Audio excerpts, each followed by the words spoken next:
कृपासमुद्रं सुमुखं त्रिनेत्रं जटाधरं पार्वती वामभागं सदाशिवं रुद्रमनन्तरूपं चिदम्बरेशं हृदि भावयामि। संसारसागरसमुद्धरणैकमन्त्रं ब्रह्मादिदेवमुनिपूजितसिद्धमन्त्रं दारिद्र्यदुःखभवरोगविनाशमन्त्रं वंदे भवभयहरं गुरुराजमंत्रं। ಚಿದಂಬರ ಮಹಾಸ್ವಾಮಿಯವರ ಶಾಶ್ವತ ಸ್ಥಾನವಾದಂತಹ ಮಹಾಪುಣ್ಯ ಭೂಮಿ ಅಮರ ಕಲ್ಯಾಣದಲ್ಲಿ ಪ್ರತಿ ವರ್ಷದ ಪದ್ಧತಿಯಂತೆ ಈ ವರ್ಷವೂ ಕೂಡ ಶ್ರಾವಣ ಮಾಸದ ಸೋಮವಾರದ ನಿಮಿತ್ತವಾಗಿ ರಜತ ಪಲ್ಲಕ್ಕಿ ಉತ್ಸವ ಕಾರ್ಯಕ್ರಮ ಸುಸಂಪನ್ನವಾಗಿದೆ.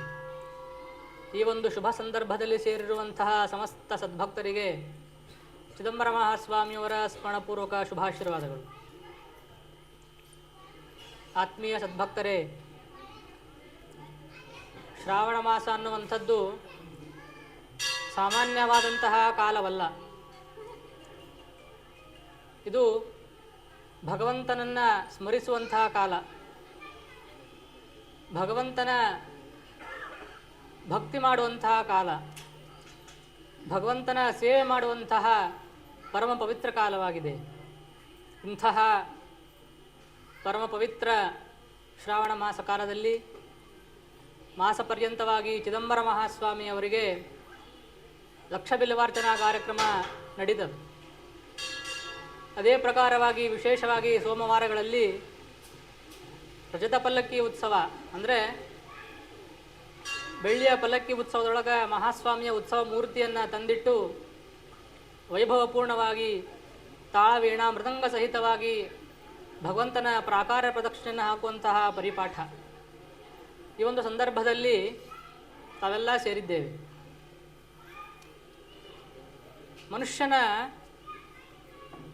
ಜನ್ಮದ ಉದ್ದೇಶ ಏನು? ಭಗವಂತ ಯಾಕ ಮನುಷ್ಯ ಜನ್ಮವನ್ನು ಕೊಟ್ಟಾನ ಅಂತ ನಾವು ವಿಚಾರ ಮಾಡಿದರೆ, ಆ ಭಗವಂತ ನಮಗೆ ಮನುಷ್ಯ ಜನ್ಮವನ್ನು ಕೊಟ್ಟಿದ್ದು ಅವನ ಪ್ರಾಪ್ತಿಗಾಗಿ, ಭಗವಂತನ ಪ್ರಾಪ್ತಿಗಾಗಿ ಭಗವಂತ ನಮಗೆ ಮನುಷ್ಯ ಜನ್ಮವನ್ನು ಕೊಟ್ಟಾನ. ಆದರೆ ಮನುಷ್ಯನಾದವನು ಏನು ಮಾಡ್ತಾ ಇದ್ದಾನೆ ಅಂತಂದ್ರೆ, ಜನ್ಮಾಂತರದಲ್ಲಿ ಮಾಡಿರುವಂತಹ ಕರ್ಮಗಳ ಬಲದಿಂದ ಆ ಭಗವಂತನನ್ನು ಮರಿತಾ ಇದ್ದಾನೆ. ಹೇಗೆ ಅಂತಂದರೆ, ಜನ್ಮಾಂತರವಾದಂತಹ ಕರ್ಮ ಮಾಯೆ ಎನ್ನುವಂಥದ್ದು ಎಷ್ಟು ಪ್ರಬಲವಾಗಿ ಇರ್ತದೆ ಅಂತಂದ್ರೆ, ಮಹಾವಿಷ್ಣುವಿನ ಭಗವಂತ ಮಹಾವಿಷ್ಣುವಿನ ದ್ವಾರಪಾಲಕರಾದಂತಹ ಜಯ ವಿಜಯರು ಶಾಪಗ್ರಸ್ತರಾಗ್ತಾರೆ. ಶಾಪಗ್ರಸ್ತರಾಗಿ ನೀವು ಮನುಷ್ಯ ಜನ್ಮವನ್ನು ಪಡಿಬೇಕು ಅಂತ ಹೇಳ್ತಾರೆ. ಅವ್ರಿಗೆ ಶಾಪ ಆಗ್ತದೆ. ನೀವು ದೈವತ್ವವನ್ನು ಬಿಟ್ಟು ನೀವು ಮನುಷ್ಯತ್ವವನ್ನು ಪಡಿತೀರಿ ಅಂತ ಹೇಳಿ ಭಗವಂತ ಶಾಪ ಕೊಡ್ತಾನೆ. ಅವಾಗ ಅವರು ಭಾಳ ಬೇಡ್ಕೋತಾರೆ ಭಗವಂತನಿಗೆ, ವಿಷ್ಣುವಿಗೆ, ನಿನ್ನ ಬಿಟ್ಟು ಹೆಂಗಿರೋದು? ಯಾಕಂದರೆ ಪ್ರತ್ಯಕ್ಷ ಭಗವಂತ ದ್ವಾರಪಾಲಕರವರು.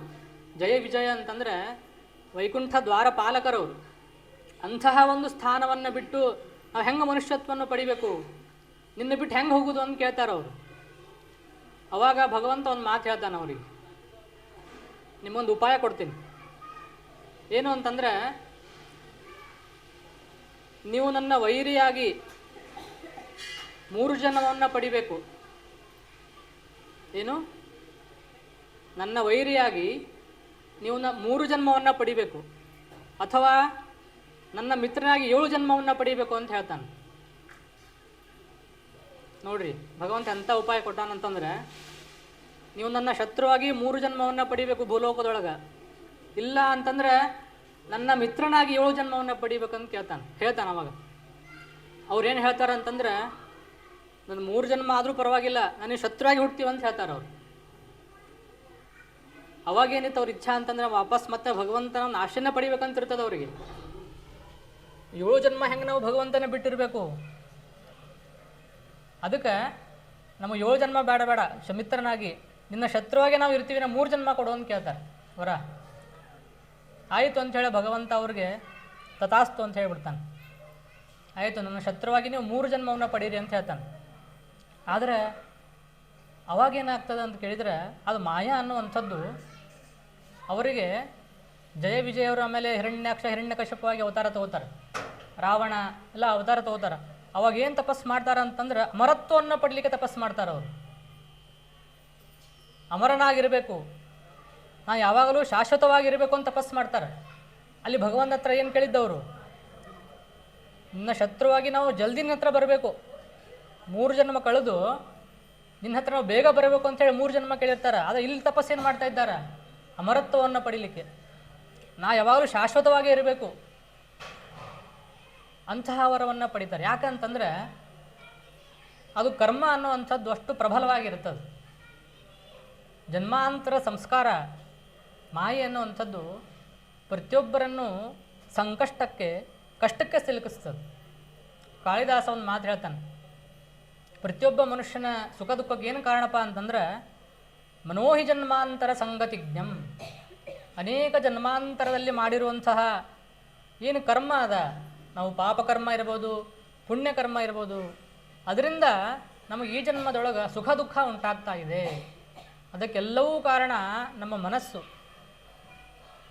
ಮನೋಹೇತು ಸರ್ವೇಷಾಂ ಇಂದ್ರಿಯಾಣಾಂ ಪ್ರವರ್ತನೆ. ಪ್ರತಿಯೊಬ್ಬ ಮನುಷ್ಯನ ಸುಖ ದುಃಖಗಳಿಗೆ, ತಾನು ಮಾಡುವಂತಹ ಸತ್ಕರ್ಮಗಳಿಗಾಗಲಿ ತಾನು ಮಾಡುವಂತಹ ಕೆಟ್ಟ ಕರ್ಮಗಳಿಗಾಗಲಿ ಏನಪ್ಪ ಕಾರಣ ಅಂತಂದ್ರೆ ನಮ್ಮ ಮನಸ್ಸದು. ಮನೋಹೇತು ಸರ್ವೇಷಾಂ ಇಂದ್ರಿಯಾಣಾಂ ಪ್ರವರ್ತನೆ. ಅಂತಹ ನಮ್ಮ ಮನಸ್ಸನ್ನು ನಾವು ಹತೋಟಿಗೆ ತರಬೇಕು ಅಂತಂದ್ರೆ, ನಾವು ಮನಸ್ಸನ್ನು ಹಿಡಿತಕ್ಕೆ ತೊಗೊಂಬರಬೇಕು ಅಂತಂದ್ರೆ ಅದಕ್ಕೆ ಯಾರಿಂದ ಸಾಧ್ಯಪ್ಪ ಅಂತಂದ್ರೆ ಅದು ಭಗವಂತನಿಂದ ಸಾಧ್ಯ ಮಾತ್ರ. ಅದು ಕೇವಲ ಗುರುವಿನಿಂದ ಹಾಗೂ ಭಗವಂತನಿಂದ ಮಾತ್ರ ನಮ್ಮ ಮನಸ್ಸನ್ನು ಹತೋಟಿಗೆ ತರಲಿಕ್ಕೆ ಸಾಧ್ಯ ಅದ. ಅಂತಹ ಒಂದು ಮನುಷ್ಯನ ಕಷ್ಟ ಕಾರ್ಪಣ್ಯಗಳನ್ನು ದೂರ ಮಾಡಲಿಕ್ಕೆ ಸಾಕ್ಷಾತ್ ಭಗವಂತ ಈಶ್ವರನಾಗಿ ಅವತಾರ ಮಾಡಿ ಮುರುಗೋಡ ಗ್ರಾಮದೊಳಗೆ ಚಿದಂಬರನಾಗಿ ಅವತಾರ ತೊಗೊಂಡ. ಯಾಕಂದರೆ ಚಿದಂಬರ ಮಹಾಸ್ವಾಮಿಯವರು ಅವತಾರ ತಗೋಬೇಕಾದ್ರೆ ಅಷ್ಟವರ್ಷಾತ್ಮಕರಾಗಿ ತಾಯಿಯ ಗರ್ಭದಿಂದ ಪ್ರಕಟ ಆಗಿದ್ದವು. ಜನಸಾಮಾನ್ಯರಂತೆ ಹುಟ್ಟಿದ್ದಲ್ಲ, ಪ್ರತಿಯೊಬ್ಬರನ್ನು ತಿಳ್ಕೋಬೇಕು ಮಹಾಸ್ವಾಮಿಯ ಬಗ್ಗೆ. ಅಂತಹ ಪರಮ ಪವಿತ್ರವಾದಂತಹ ಭೂಮಿ ಇದು, ತಪೋಭೂಮಿ, ಸಿದ್ಧಿಸ್ಥಾನ ಇದು. ಅಂಥದ್ರೊಳಗೆ ತಾವೆಲ್ಲ ಇಲ್ಲಿ ಪಾಲ್ಗೊಳ್ತೀರಿ ಅಂತಂದ್ರೆ ಇದು ನಿಮ್ಮ ಅಹೋಭಾಗ್ಯವೇ ಸರಿ. ಇದು ಮಹಾಸ್ವಾಮಿಯ ಕೃಪೆಯಲ್ಲಿ ಆಗ್ಲಿಕ್ಕೆ ಶಕ್ಯ ಇಲ್ಲ. ಯಾಕಂದರೆ ಇವತ್ತು ನಾವು ಒಂದು ಪುಸ್ತಕ ಬಿಡುಗಡೆಯನ್ನು ಮಾಡ್ತಾ ಇದ್ದೇವೆ. ಚಿದಂಬರ ಮಹಾಸ್ವಾಮಿಯವರ ಪರಮ ಶಿಷ್ಯರಾದಂತಹ ಶಿವಶಾಸ್ತ್ರಿಗಳು ಭಕ್ತಾನಂದ ಸ್ತೋತ್ರ ಅಂತ ಮಾಡ್ಯಾರ. ಅಂದರೆ ಆ ಭಕ್ತಾನಂದ ಸ್ತೋತ್ರ ಇತಿಹಾಸ ಏನು, ಆ ಶಿವಶಾಸ್ತ್ರಿಗಳು ಮಹಾಸ್ವಾಮಿ ಶಿಷ್ಯರಾಗಲಿಕ್ಕೆ ಏನು ಕಾರಣ ಅಂತ ಕೇಳಿದರೆ, ಚಿದಂಬರ ಮಹಾಸ್ವಾಮಿಯವರ ಕಾಲದೊಳಗೆ ಅನೇಕ ಲೀಲೆಗಳು ಎಲ್ಲ ದಿಕ್ಕಿಗೂ ಹರಡಿರ್ತದೆ. ಮಹಾಸ್ವಾಮಿಯ ಒಂದು ಶಕ್ತಿ, ಮಹಾಸ್ವಾಮಿಯ ಒಂದು ಸಿದ್ಧಿ ದಶದಿಕ್ಕಿಗಳಿಗೂ ಹರಡಿರ್ತದೆ. ಎಲ್ಲ ಗ್ರಾಮ, ಊರು, ನಗರ, ಪ್ರದೇಶ, ಈ ಮೂಲೆಗೆ ಹೋಗಿಲ್ಲ ಅಂತಿರಂಗಿಲ್ಲ, ಅಷ್ಟು ಭೂಮಂಡಲ ಪ್ರಸಾರವಾಗಿರ್ತದೆ ಮಹಾಸ್ವಾಮಿಯವರ ಕೀರ್ತಿ. ಆವಾಗ ಆ ಮಹಾಸ್ವಾಮಿಯ ಒಂದು ಲೀಲೆ ಶಿವಶಾಸ್ತ್ರಿಗಳ ಕಿವಿ ಬೀಳ್ತದೆ. ಹಿಂಗೆ ಮಹಾಸ್ವಾಮಿ ಅವತಾರ, ಪರಶಿವನ ಅವತಾರ ಮುರುಗೋಡದಲ್ಲಿ ಆಗ್ಯದ ಅಂಥೇಳಿ ಆಗ್ತದೆ. ಅವ್ರೇನು ಮಾಡ್ತಾರೆ, ಅವರು ಪರೀಕ್ಷೆ ಮಾಡ್ಬೇಕಂತೇಳಿ ಹೊರಡ್ತಾರೆ. ಅವರು ಮಹಾಪಂಡಿತರು, ಮಹಾಘನ ವಿದ್ವಾಂಸರವರು, ಕಾಣ್ವಶಾಖೀಯ ಪರಂಪರೆಯವರು. ಅವರು ಮಹಾಪಂಡಿತರಿರ್ತಾರೆ. ಎಷ್ಟೋ ಜನ ಸಾವಿರಾರು ಶಿಷ್ಯರು ಅವರಲ್ಲಿ ಇರ್ತಾರೆ. ಆ ಎಲ್ಲ ಶಿಷ್ಯರನ್ನು ಕರ್ಕೊಂಡು ಮಹಾಸ್ವಾಮಿಯ ಪರೀಕ್ಷೆ ಮಾಡಬೇಕಂತೇಳಿ ಹೊರಡ್ತಾರೆ. ಅವ್ರು ಎಲ್ಲಿಯವರು ಅಂತಂದ್ರೆ ತಮಿಳುನಾಡಿನ ಮಚಿಲಿಪಟ್ಟಣ, ಅಲ್ಲಿಂದ ಹೊರಡ್ತಾರೆ. ಆವಾಗ ಮಾರ್ಗ ಮಧ್ಯದೊಳಗೆ ಒಂದು ವಾಸ್ತವ್ಯ ಆಗ್ತದೆ. ಆವಾಗ ಅವರಿಗೆ ಮಹಾಸ್ವಾಮಿ ದೃಷ್ಟಾಂತ ಕೊಡ್ತಾರೆ. ಹೇ ಭಕ್ತ, ಸಂಶಯ ಪಡಬೇಡ, ನಾನೇ ಸ್ವಯಂ ಶಿವನು ಚಿದಂಬರ ನಾಮದಿಂದ ಅವತಾರ ಮಾಡಿದ್ದೇನೆ. ಭಕ್ತ ಕಲ್ಯಾಣಕ್ಕಾಗಿ, ಭಕ್ತರ ಉದ್ಧಾರಕ್ಕಾಗಿ, ಧರ್ಮವನ್ನು ರಕ್ಷಣೆ ಮಾಡಲಿಕ್ಕಾಗಿ ಚಿದಂಬರ ನಾಮದಿಂದ ಅವತಾರ ತಾಳಿದ್ದೇನೆ, ಸಂಶಯ ಪಡಬೇಡ ಅಂಥೇಳಿ ಅವರಿಗೆ ದೃಷ್ಟಾಂತ ಆಗ್ತದೆ. ಆ ಪ್ರಕಾರವಾಗಿ ಅವರು ನಂತರ ಕಾಲಕ್ರಮೇಣ ಮಹಾಸ್ವಾಮಿಯ ಸಾನ್ನಿಧ್ಯಕ್ಕೆ ಬಂದು ಮಹಾಸ್ವಾಮಿ ಅನುಗ್ರಹವನ್ನು ಪಡೀತಾರೆ. ಆವಾಗ ಅವರು ಬಂದ ತಕ್ಷಣ ಮಹಾಸ್ವಾಮಿ ಅವರಿಗೆ ಪರಶಿವನ ರೂಪದಲ್ಲಿ ದರ್ಶನವನ್ನು ಕೊಡ್ತಾರೆ, ಈಶ್ವರನ ರೂಪದೊಳಗೆ ದರ್ಶನವನ್ನು ಕೊಡ್ತಾರೆ. ಆವಾಗ ಅವ್ರಿಗೆ ಪರಮ ಆನಂದ ಆಗ್ತದೆ. ಯಾಕಂದರೆ ಪ್ರತಿಯೊಬ್ಬ ಮನುಷ್ಯನ ಒಂದು ಜನ್ಮದ ಉದ್ದೇಶ ಏನದ ಅಂತಂದ್ರೆ ಭಗವತ್ ಪ್ರಾಪ್ತಿ. ಪ್ರತಿಯೊಬ್ಬನೂ ಭಗವಂತನ ಅನುಗ್ರಹವನ್ನು ಪಡೀಲಿಕ್ಕೆ ಸತತ ಪ್ರಯತ್ನ ಮಾಡ್ತಿರ್ಬೇಕು.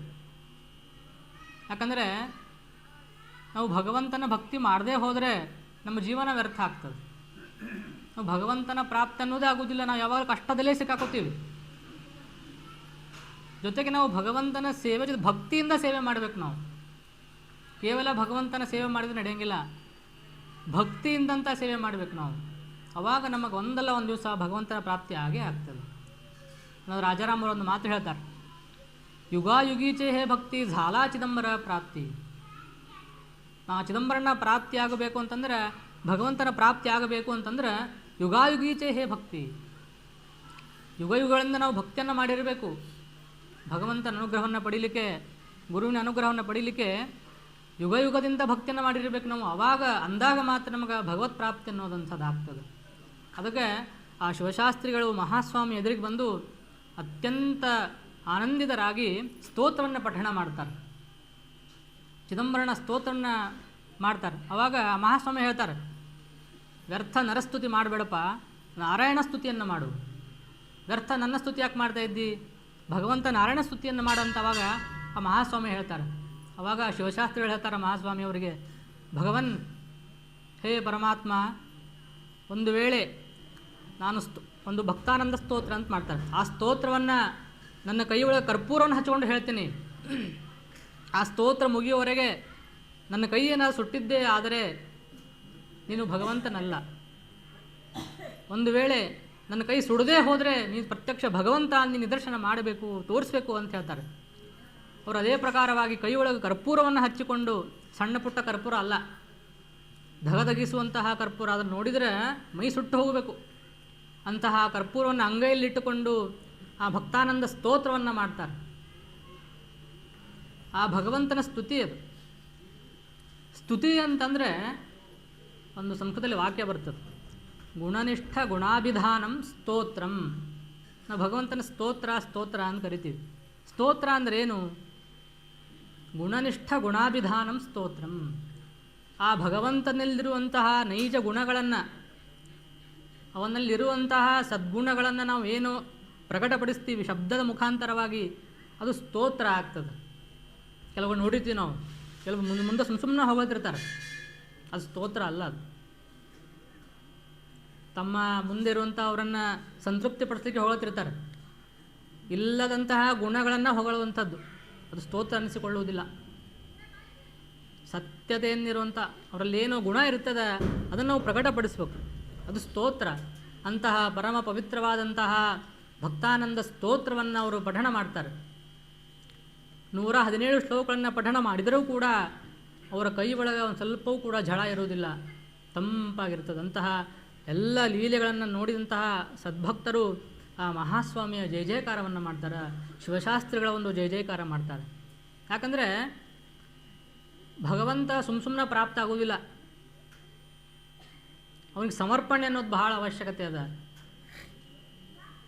ನಾವು ಎಷ್ಟು ಭಕ್ತಿಯನ್ನು ಮಾಡ್ತೀವಿ, ಭಕ್ತಿ ಅಂದ್ರೇನು? ಭಕ್ತಿ ಪರಾ ಭಗವತಿ ಪ್ರೀತಿ ರೂಪ. ನಾವು ಹೇಗೆ ನಮ್ಮ ಮನೆಯಲ್ಲಿದ್ದವ್ರಿಗೆ, ಪರಿವಾರದವ್ರು ಹೆಂಗೆ ನಾವು ಪ್ರೀತಿಯನ್ನು ತೋರಿಸ್ತೀವಿ, ಅದೇ ನಾವು ಭಗವಂತನಿಗೆ ಮಾಡೋದೇ ಪ್ರೀತಿನೇ ಭಕ್ತಿ ಅಂತ ಹೆಸರಾಗ್ತದೆ. ಆ ಭಕ್ತಿ ಹೆಂಗಿರಬೇಕು? ನೈಷ್ಕಾಮ್ಯಂ ಭಕ್ತಿ ರುಚ್ಯತೆ. ನಿಷ್ಕಾಮವಾದಂತಹ ಭಕ್ತಿ ಇರಬೇಕು. ನಿಷ್ಕಾಮ ಅಂತಂದ್ರೆ ಏನು? ಫಲಾಪೇಕ್ಷೆ ಇಲ್ಲದೆ ಇರುವಿಕೆ. ಯಾರಿಗೆ ಫಲಾಪೇಕ್ಷೆ ಇಲ್ಲದೆ ಭಗವಂತನಲ್ಲಿ ಭಕ್ತಿ ಹುಟ್ಟುತ್ತದಲ್ಲ, ಅದು ನಿಜವಾದ ಭಕ್ತಿ. ಯಾಕಂದರೆ ಕೆಲವೊಬ್ಬರಿಗೆ ಅಪೇಕ್ಷೆಯಿಂದ ಭಕ್ತಿ ಹುಟ್ಟುತ್ತದೆ. ಭಕ್ತಿಗಳಲ್ಲಿ ನಾನಾ ರೀತಿ ಅದ. ಕೆಲವೊಬ್ಬರಿಗೆ ಭಗವಂತನಿಗೆ ಏನೋ ಕಷ್ಟಪಟ್ಟಿರ್ತಾರೆ, ಏನೋ ಭಾಳ ತಮ್ಮ ಜೀವನ ದುಃಖ ಆಗಿರ್ತದೆ, ಬಹಳ ನೊಂದಿರ್ತಾರೆ. ಆವಾಗ ಭಗವಂತನಿಗೆ ಬರುವಂಥ ಭಕ್ತಿ ಬೇರೆ.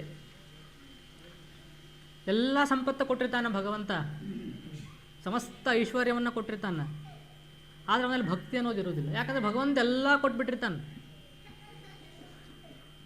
ಅವನು ಎಲ್ಲ ಭಗವಂತ ಕೊಟ್ಟಾಗ ಭಗವಂತನ ಸ್ಮರಣೆಯಲ್ಲಿ ಆಗ್ತದೆ? ಆಗೋದಿಲ್ಲ. ಭಗವಂತ ಪ್ರತಿಯೊಬ್ಬ ಮನುಷ್ಯನ ಅದಕ್ಕೆ ದುಃಖವನ್ನು ಕೊಡೋದು. ದುಃಖ ನಮಗೆ ಯಾಕೆ ಕೊಡ್ತಾನೆ ಭಗವಂತ? ಸುಮ್ಮನೆ ಕೊಡಂಗಿಲ್ಲವ. ಆ ದುಃಖ ಸಮಯಕ್ಕೆ ನಮ್ಮನ್ನು ನೆನೆಸಲಿ, ಭಗವಂತನನ್ನು ನನ್ನ ಸ್ಮರಣೆಯನ್ನು ಮಾಡಲಿ ಭಕ್ತರು ಅಂಥೇಳಿ ಭಗವಂತ ದುಃಖವನ್ನು ಕೊಡುವಂಥದ್ದು. ಅಂಥ ಪ್ರತಿಯೊಬ್ಬರಿಗೂ ಸುಖ ದುಃಖ ಅನ್ನೋದೇ ಇರ್ತದೆ. ಯಾಕೆ ನೀವು ಕ್ಷೇತ್ರಕ್ಕೆ ಬರ್ತೀರಿ ಅಂತಂದ್ರೆ ಶಿವಶಾಸ್ತ್ರಿ ಒಂದು ಮಾತು ಹೇಳ್ತಾರೆ, ಚಿದಂಬರೇ ಮಹಾದೇವೇ ಯೋಗಿಧ್ಯೇಯೇ ಪರಾತ್ಮನಿ ತಸ್ಮಿನ್ ದೃಷ್ಟೇ ಜಗನ್ನಾಥೇ ಕಿಮಸ್ಮಾದಧಿಕಂಬರಂ. ಅಂದರೆ ಆ ಭಗವಂತನನ್ನು ಸ್ತೋತ್ರ ಮಾಡ್ತಾರೆ ಶಿವಶಾಸ್ತ್ರಿಗಳು.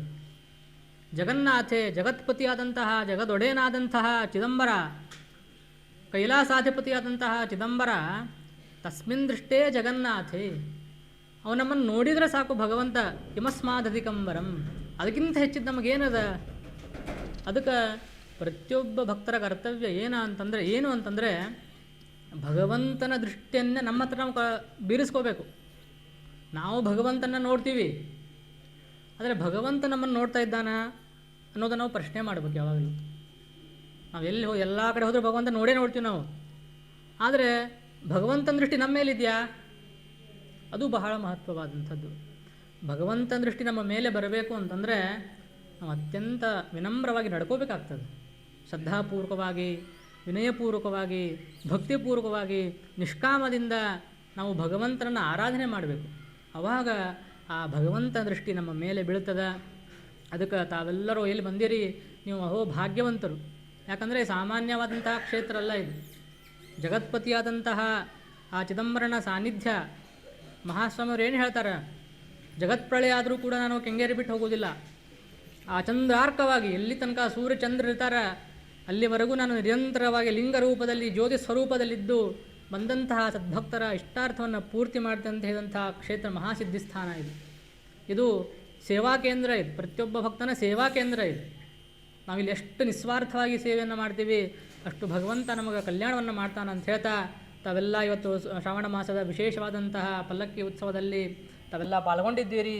ತಮ್ಮೆಲ್ಲರಿಗೂ ಕೂಡ ಚಿದಂಬರ ಮಹಾಸ್ವಾಮಿಯವರು ಶ್ರದ್ಧಾ ಭಕ್ತಿಯನ್ನು ಕೊಟ್ಟು ರಕ್ಷಣೆ ಮಾಡಲಿ, ಉತ್ತರೋತ್ತರ ತಮ್ಮ ಇಚ್ಛೆಗಳನ್ನು ಪೂರ್ತಿ ಮಾಡಿ ತಮ್ಮ ಮನಸ್ಸನ್ನು ಆ ಮಹಾಸ್ವಾಮಿ ಚರಣಗಳಲ್ಲಿ ಅರ್ಪಣೆ ಮಾಡಿಕೊಳ್ಳಿ ಅಂತ ಹೇಳ್ತಾ, ಇಲ್ಲಿ ನೆರೆದಿರುವಂತಹ ಸಮಸ್ತ ಸದ್ಭಕ್ತರಿಗೆ ಚಿದಂಬರ ಮಹಾಸ್ವಾಮಿಯವರ ಆಶೀರ್ವಾದ ಹಾಗೂ ಚಿದಂಬರ ಪೀಠದ ಆಶೀರ್ವಾದ ಅಖಂಡವಾಗಿ ಇರ್ತದೆ ಅಂತ ಹೇಳ್ತಾ, ಇವತ್ತಿನ ಒಂದೆರಡು ವಾಂಗ್ಮಯ ಸೇವೆಯನ್ನು ಚಿದಂಬರ ಮಹಾಸ್ವಾಮಿಗಳ ಚರಣಗಳಲ್ಲಿ ಅರ್ಪಣೆ ಮಾಡ್ತಾ ಇದ್ದೇವೆ. ಜೈ ಚಿದಂಬರ. ಚಿದಂಬರ.